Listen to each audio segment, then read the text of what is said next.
வெண்ணெய் மார்னிங் தான் கடைஞ்சி எடுத்து வச்சுருந்தேன்.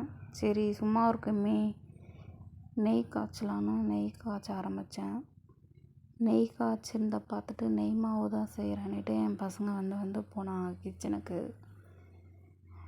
சரி வந்து கேட்டுகிட்டே இருக்காங்களேன்ட்டு சரி நெய் ஆறினோடனே வடிகட்டி எடுத்துக்கிட்டேன். இதுதான் அது ஃபைனல். வடிகட்டி எடுத்த பின்னாடி இந்த மாதிரி தான் இருக்கும். இதை எப்பவுமே நான் வேஸ்ட் பண்ண மாட்டேன். சரி ராகி 2 டம்ளர் எடுத்து வச்சுக்கிட்டேன் நான். அது கூடவே நாட்டு சர்க்கரையும் எடுத்து வச்சுக்கிட்டேன். கொஞ்ச நேரம் ஹீட் பண்ணிவிட்டு இப்போ அதில் ராகியும் நாட்டு சர்க்கரையும் போட்டு நல்லா மிக்ஸ் பண்ணி விட்டுக்கிட்டேன். தேவைக்கேற்ற மாதிரி நம்ம வெல்லம் ஆட் பண்ணிக்கலாம். நான் ஆட் பண்ணதே சரியாக போச்சு, அதனால் நான் விட்டுட்டேன். இப்போ ஆஃப் பண்ணிடலாம் அடுப்பு. செஞ்சு எடுத்து வச்சுனாலே என் பெரிய பையன் வந்து எடுத்துகிட்டு போயிட்டான் ஒரு பவுலில்.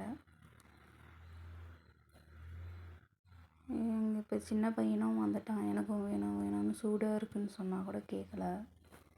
எனக்கு வேணான்ட்டு வந்து பவுலில் வாங்கிக்கிட்டான்.